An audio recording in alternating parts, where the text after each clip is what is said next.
Chapter 4. The alarm on Dalton's phone pinged, and he looked up from the plans for the Brownsboro district. His meeting in Holly's office was in 5 minutes. He packed up the papers and shoved his phone into his pants pocket. He was so damn proud of her for moving up the ranks to this position. Despite what everyone thought, she'd earned her way here. He knew it better than most, since he'd earned his slot right alongside her. This would be their first project together. Working with her would be more fun than working with her dad. Clark may be a hell of a guy at a party, but he kept his nose down and his mind on business when he was here. With Holly, Dalton could relax. He didn't have to sweat over screwing up every 35 seconds. He'd like to have this position for a good long while. Until retirement would be nice. "Come in," she called through the door after he knocked lightly. He popped it open to find her standing behind her desk in a simple black skirt and white blouse. Her blonde hair was in a knot at the back of her head, a curl falling over one eye. She looked professional, and since he was a red-blooded male with functioning eyesight, hot. A departure from your usual, but I like the outfit. Usual? She blinked long lashes at him, her mouth forming a tempting O. No sparkles. Ah, well... Her glossed lips parted into a smile, and she stepped out from behind her desk. At the end of her long, bare legs were a pair of high heels, shiny pink, matching her mouth. God in heaven. I stand corrected. His voice was laced with gravel and misplaced lust. He cleared his throat and refocused. Okay, so, the plans you asked for. He unrolled the drawings on her desk, aware of her slinking over to him. Had she ever walked toward him in a slink? "I need to talk to you," Holly said, her voice hard. He looked up to find her mouth a firm, flat line. "Sit." "Sit?" "Please." He palmed a chair on the guest side of her desk, his hand sweating.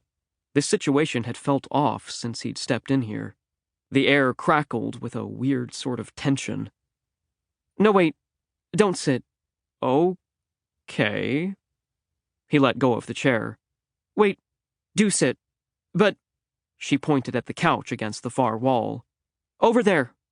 "Holly, what's going on?" "Please, Dalton." Her teeth stabbed her shining lips, and he sucked in a deep breath. She shut her office door, crossed the room, and sat on the couch. He joined her, sitting on the end, his forearm on the armrest.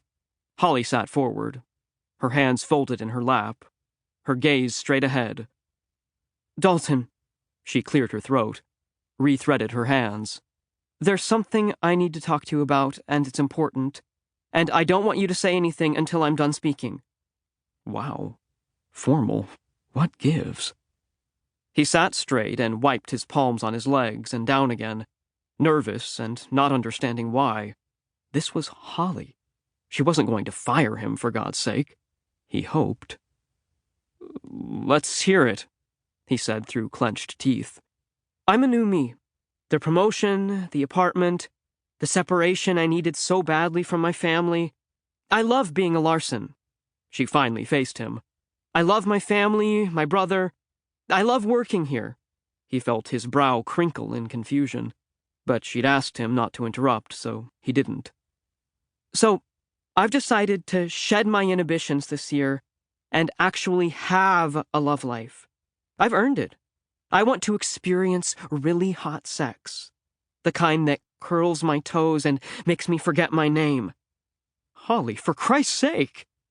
He couldn't listen to her say things like that, especially while she was decked in a tight skirt and silky shirt. His cock jerked to life, and he had a silent argument with it. "No interrupting." Her lips pursed. "I've decided I'm going to have it this month, and I've decided I want to have it with you." She... What now? He blinked, dazed. From a very dry throat, he spoke. "You want to have what with me?" "Really hot, dirty sex that makes me forget my name." "Holly!" He bolted off the couch and moved away from her like she'd caught fire. He sure as shit felt like he had. Right now there was an inferno in his chest, leaching to his limbs,